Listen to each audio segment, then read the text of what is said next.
Velveteen Rabbit, or How Toys Become Real, by Marjorie Williams. There was once a Velveteen Rabbit, and in the beginning he was really splendid. He was fat and bunchy, as a rabbit should be. His coat was spotted brown and white. He had real thread whiskers, and his ears were lined with pink sateen. On Christmas morning, when he sat wedged in the top of the boy's stocking, with a sprig of holly between his paws, the effect was charming. There were other things in the stocking, nuts and oranges and a toy engine, and chocolate almonds and a clockwork mouse, but the rabbit was quite the best of all. For at least 2 hours the boy loved him, and then aunts and uncles came to dinner, and there was a great rustling of tissue paper and unwrapping of parcels, and in the excitement of looking at all the new presents, the Velveteen Rabbit was forgotten. For a long time he lived in the toy cupboard or on the nursery floor, and no one thought very much about him.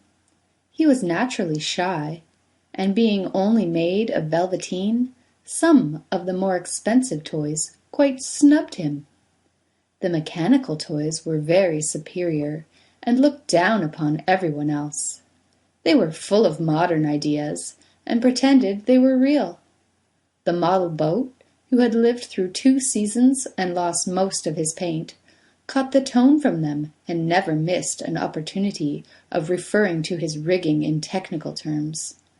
The rabbit could not claim to be a model of anything, for he didn't know that real rabbits existed. He thought they were all stuffed with sawdust like himself, and he understood that sawdust was quite out of date and should never be mentioned in modern circles. Even Timothy, the jointed wooden lion, who was made by the disabled soldiers and should have had broader views, put on airs and pretended he was connected with the government. Between them all, the poor little rabbit was made to feel himself very insignificant and commonplace, and the only person who was kind to him at all was the Skin Horse. The Skin Horse had lived longer in the nursery than any of the others. He was so old that his brown coat was bald in patches and showed the seams underneath, and most of the hairs in his tail had been pulled out to string bead necklaces.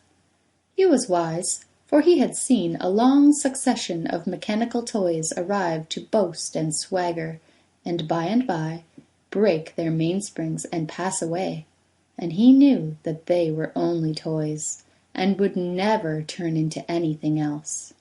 For nursery magic is very strange and wonderful, and only those playthings that are old and wise and experienced like the Skin Horse understand all about it. "What is real?" asked the rabbit one day when they were lying side by side near the nursery fender before Nana came to tidy the room. "Does it mean having things that buzz inside you and a stick-out handle?"